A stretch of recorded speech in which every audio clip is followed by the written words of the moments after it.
But I look around me, a garden, that's my sanctuary. That's why I learn. That's where I learn a lot of things.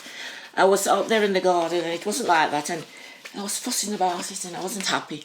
And then it was just like it said to me.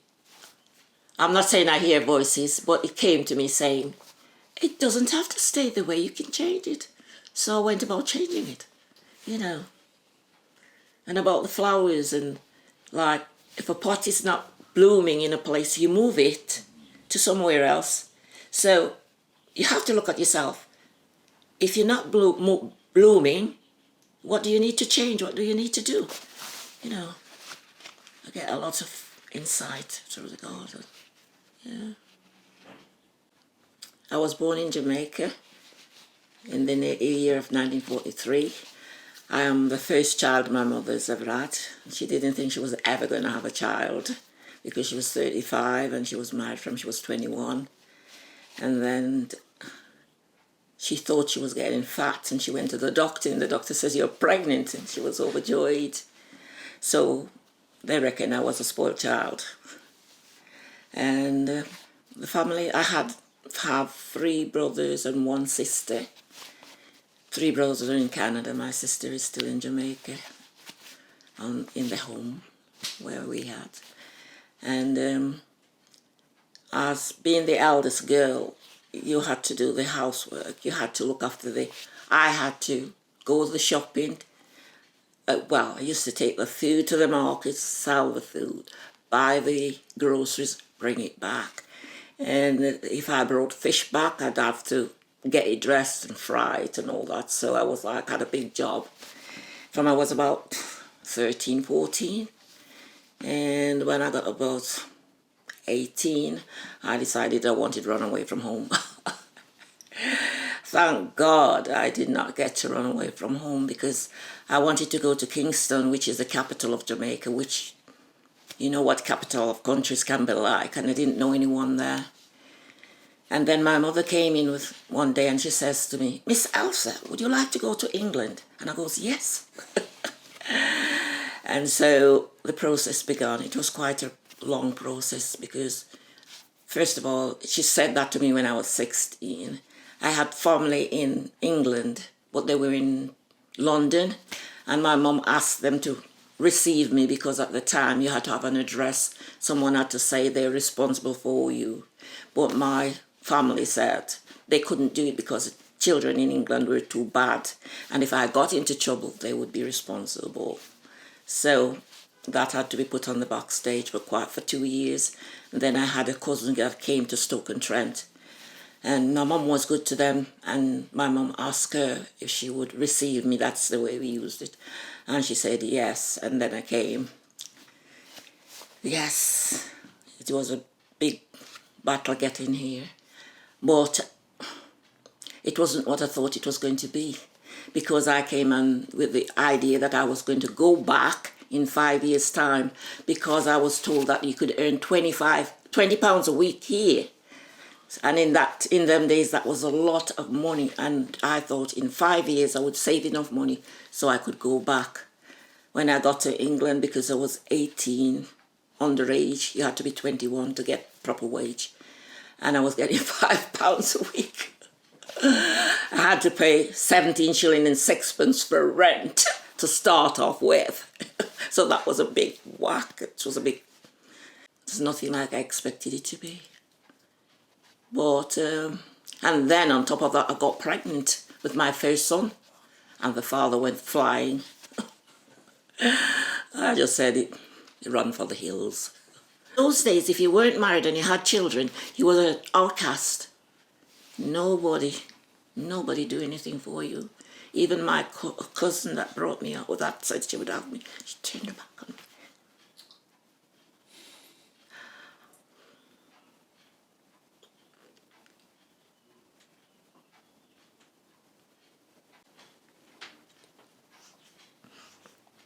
It still hurts.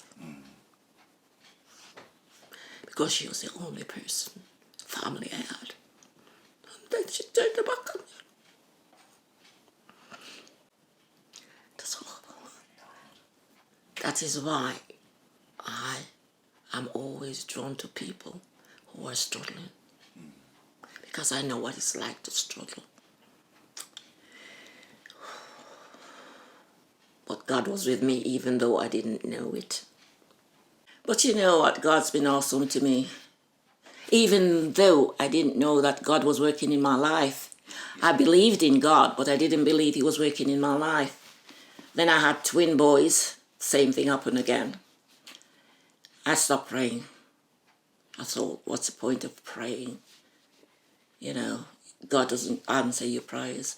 But you know, when I look back, the things I was asking God for was impossible for God to give me because they were against his will. There were things that I should not be doing. But if you don't know God, then you don't know this. And so I met my husband. That's a story all by itself. And I thought he was the most handsome man in the world. Silly me. Well, he was handsome. But it didn't turn out the way I expected because I didn't know he was a gambler. And my mum warned me about gamblers. She said, a drunkard will fall down and wake up a gambler. You get out and your house is all gone because there's gamblers all the way. So I didn't know about it. In the end, we got married after 13 years. I had to ask that man to marry me, 13 years. And then I left him and bought a house. And then he came to his senses, and he was a good husband after that, helped me to raise my children. And he was an excellent father. I tell you, he was a really good man. He wasn't the type of man that you'd reach the sky with or fall to the ground. He was steady, so you knew where you were. You know, he was a good man. When you first come here, you couldn't get a house. So I rented a room, a tiny room. It was like this, but it was divided in two. And that man wanted £5 a week, and we just couldn't afford it. And I said, I can't afford it. And he says, well, Elsa, you don't have to pay. You can just leave, because who's going to take you on with 5 kids, take you in with 5 kids? So I tried the council, and they said to me, you have 5 kids and you're not married. You've got a lot of work to do, haven't you? Have a lot of explaining to do. So they said, go to shelter. Right. Anyway, thank God for my mum again. She taught me how to save. I had £100. And we start looking for a house with £100. Anyway, we found this was a little 2-bedroom house. We got up to the stage of buying it. I put my £100 down. My husband was supposed to be borrowing £50 from his brother. I didn't know he didn't have it. And then when we came to sign up, there was no money, just my £100. But God was with me even then. And the person who was selling it saying, we've got so far, they'll just take £50 off. And we got the house. It was like heaven. It was like heaven. I thought I was going to retire there because, from going from nothing, as it were, to a 2-bedroom house, the kids could run and play. No one saying, don't sit here, don't stand there. It was terrible when he was in rooms. 1 room, and then the kitchen. You had about 4 or 5 people living in the house. And the stove, you had to use 1 burner for all the cooking. And then when you find yourself in a home for yourself, we had nothing. I was walking along the street one day and I saw this man and he said, do you want a chair? I said, yes. And my husband took it over, said it was his chair. In the end, we got some second-hand chairs and a table, fixed the house up and started, the children went to school. And then we went on for quite a few years. And then we broke up, like I said, for a year because he was just being unfaithful. I thought I should teach him a lesson. Anyway, I taught him a lesson.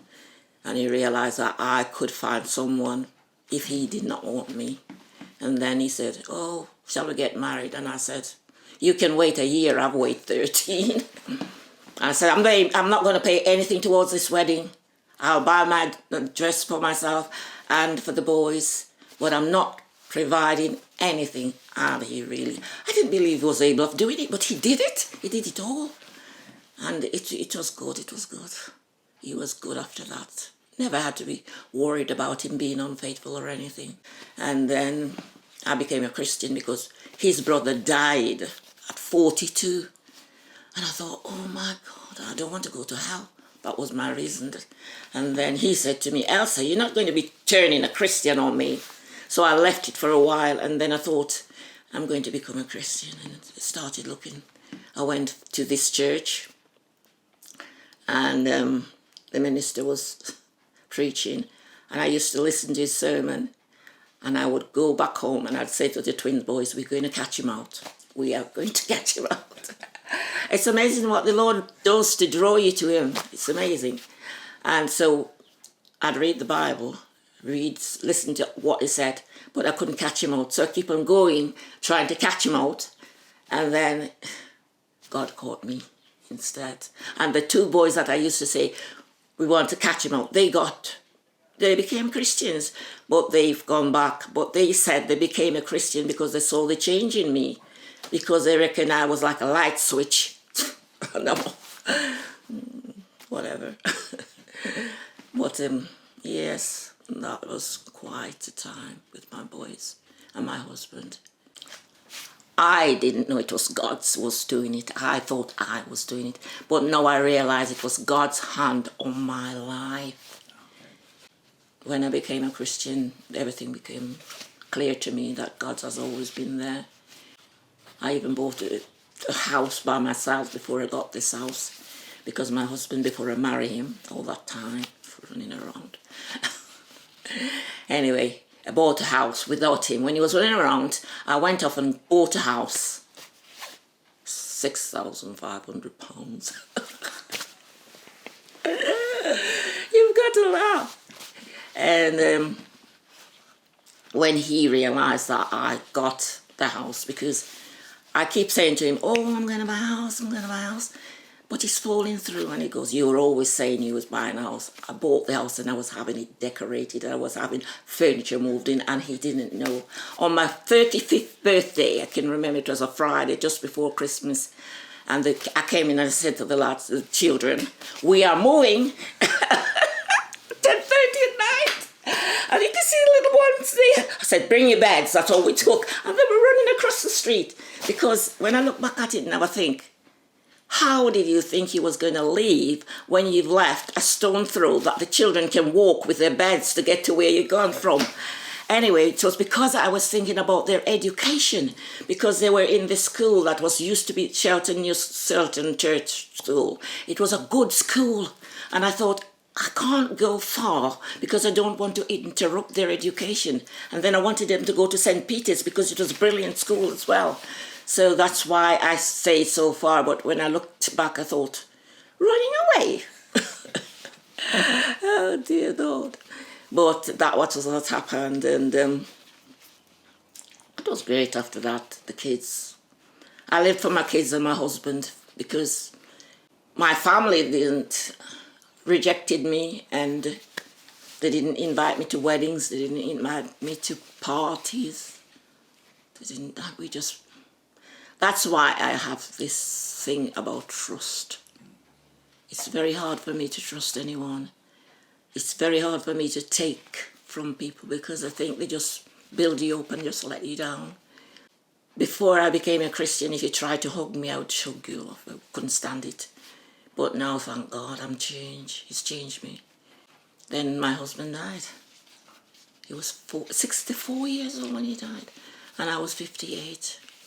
And all the children had gone except for my eldest. But I said, he was buying a house. And I said, God, please let him move before my husband died, because losing both of them together, it would be terrible. And then he died. And he moved, my son moved, got his own home. And then my husband died. I was 58 when he died. And then for 4 years, when my husband died, I felt like, I don't know if you've ever had this experience of, maybe you didn't, throwing something up in the air, like a plate or glass, and it fell on the floor and it's just scattered. That's how I felt my life felt, because I thought we were going to travel, because he worked on the railways and we had passes. Even though I have a pass, I can travel all around England 16 times free. I don't use it because I'm on my own. I don't want to travel all that much. I used to use it for Birmingham, but very rarely now. So we thought we were going to travel.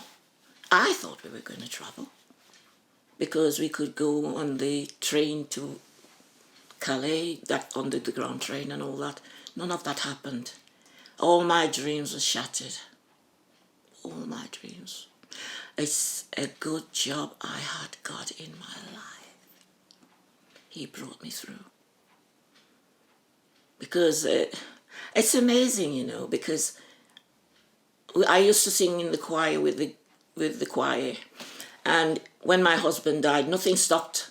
It just kept on doing exactly as I was doing before, but I was dying on the inside. But I had a church sister who always picked me up every Sunday. If she didn't pick me up, a lot of times I wouldn't have gone. But because I know she was going to pick me up, I got dressed and went. And it got better as the years go by. Then after my husband died, 4 years, the council decided that they wanted the land that my house was on. And they set a price for it, which was ridiculous because I spent all my savings doing it up. And I remember, it was terrible. And me and my fourth son was searching for houses, couldn't find any house. And then they said they was going to throw me out. And one night, I was crying to the Lord and I was saying, I don't know what to do. I had a piece of paper laid out, on the floor because I used to look at magazines with houses for sale. I didn't want to come to Trent Vale because they said they were racist down here. Anyway, I said to my son, we'll have to look down there. And I saw this house. In the meantime, the councils was jostling me to get me out of the house. I was looking at houses for like £70,000.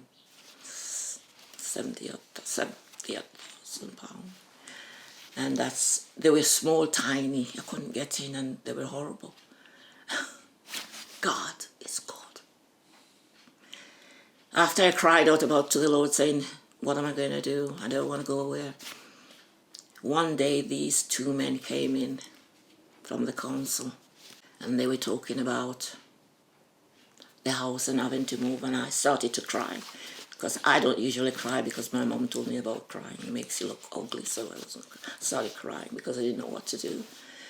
And believe me, this man said, what are you looking for? I told him the prices of the house, and he said to me, the houses that you're looking on are too cheap. The houses that I'm looking on is too cheap. The enemy tells me that. And it says, there's you can get £25,000 towards buying a house. God is good. God revealed that to me. I could not believe it. And then I started looking for this house and searching, and then I found it. I said, yes, this is the house. That's why I know that God gave me this house. No way. A widow, when my husband died, I thought, your dreams for a semi is over. You're a single woman. Well, how are you going to afford a semi? Because I didn't ask God for a semi. I didn't ask him for this bit or the garage. All I wanted was a semi. And God gave me a semi with a garage and a conservatory. Yeah. That's the kind of God we serve. That's why I dance and that's why I sing. And that's why I shout. Because he's brought me through so many things. Trials and tribulation. A single woman in England. Even today it's not easy. But in them days, the scorn. You walk in the shops and you could see everybody looking at you, looking at your finger. I used to wear a wedding ring and then I took it off. I thought, I'm tired of telling a lie. I was working at the Ritz Wires and Cables. Never tell anybody about my children. I was afraid of telling them. I was ashamed. Right? And then when I went to Michelin, I thought, no more lies. I came in and these women would say, oh, are you married, Elsa? I said, no. Have you got any kids? I said, I've got 5 kids and I'm not married. No more questions, no more lies. And then I could talk about my children. I had the freedom by telling the truth. It wasn't an easy life, but I see God with thread all the way through it, all the way through it, all the way through it. I've been in a church. I was a deaconess. You know, to me, when they said I was a deaconess, I just thought, I did not take the title seriously because I just thought it was just a title. And so I would do the sermon, I would do the tea, I would wash the dishes, sing in the choir, do whatever was needed doing. And I was there with them for 30 odd years. About 5 or 6 years ago, I got dissatisfied because I have a dream, but my dream was not their dream. So I would say that we should give so much money to charity, but they didn't see it my way. So I would do it for myself. I would say, we need to do something for charity like WaterAid, and they wouldn't want to do it, so I did WaterAid. I said, we should do something with a child. They didn't want to do it. But before that, you know, I heard God speak to me, say, go look, because I felt like I was dying in the church. Because you know, when a plant is in a pot and it's outgrown the pot, if it doesn't get out, it will die. Because I wanted to move on in different ways, but I think because of the age gap, they were more looking at security, while I wasn't looking at security. I just wanted to do things, because I would say to them, just because we can't go there and do a job, or you can't dig a well or something, if we give towards them, we are still doing it because we are supporting them in doing it. And then someone will say, how do you know it's going to get to that? And then it just dies, and I just feel like I was dying slowly, spiritual death. And then I would go to church, and I would know what was going to happen.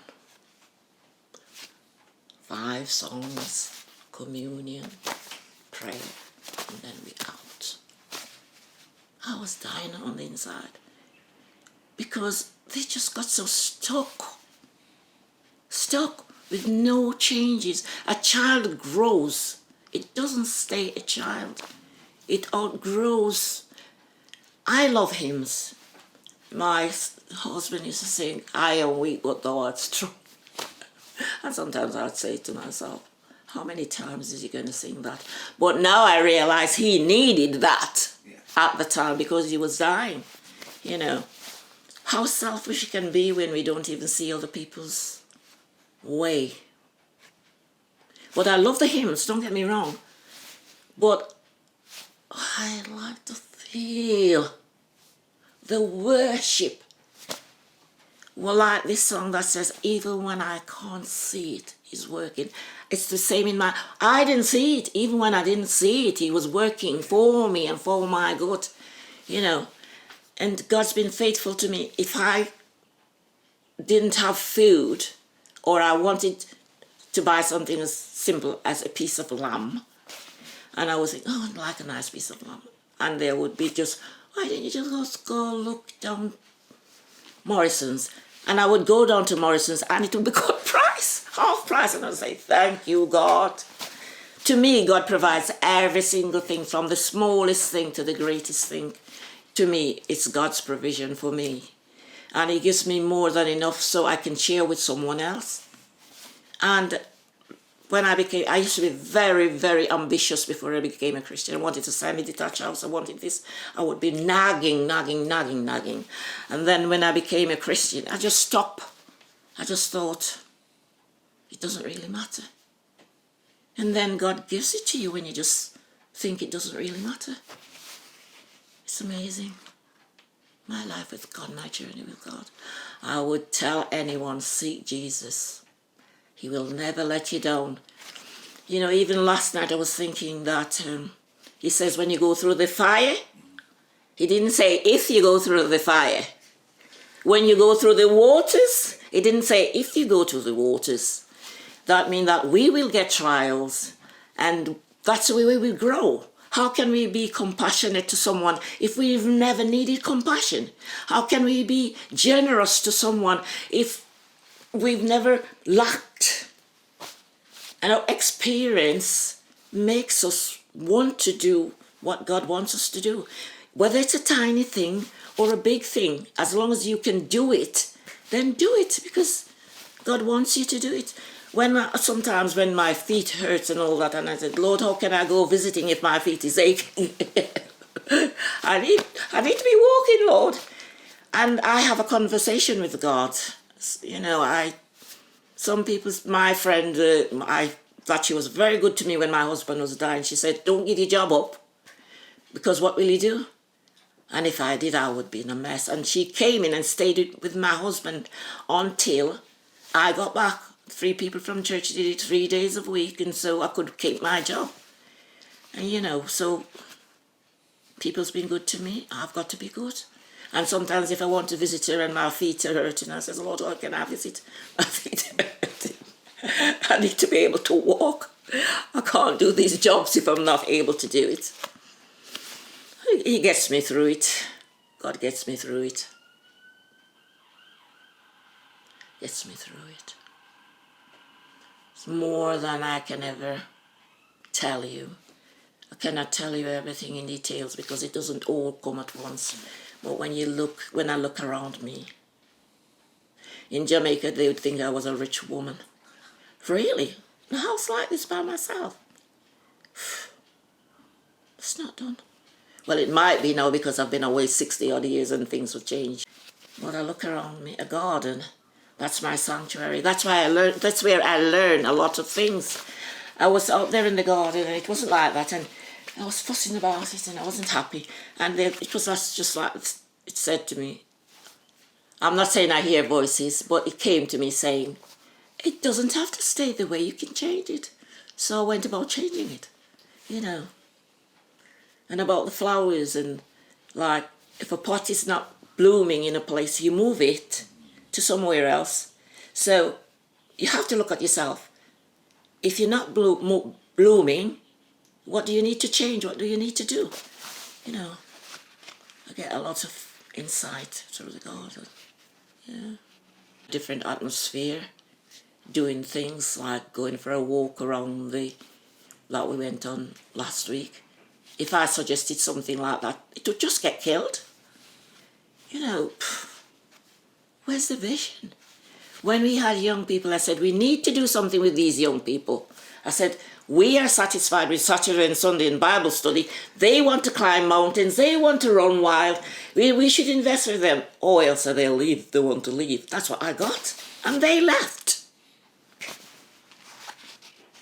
Because that's why another thing I like about our church is that they are children. They're all different ages. I mean, everybody in my church, I was the youngest, can you imagine? No wonder I was dying because I was the youngest. So they were all, but I used to think, what's the matter with me? They all seem to agree, except for me, so I felt like I was a troublemaker. And in the end, I just thought, I can't do it. And God saw it, and He placed me where He wanted me to be. And as long as I'm there, with God's trust, God's help, I'm going to do as much as He tells me to do, and as much as I'm able to do, because I am enjoying my life in my church, our church. I love my minister, although he doesn't like to be called minister. That's because I can't remember his name half the time. I think Andy and Andy.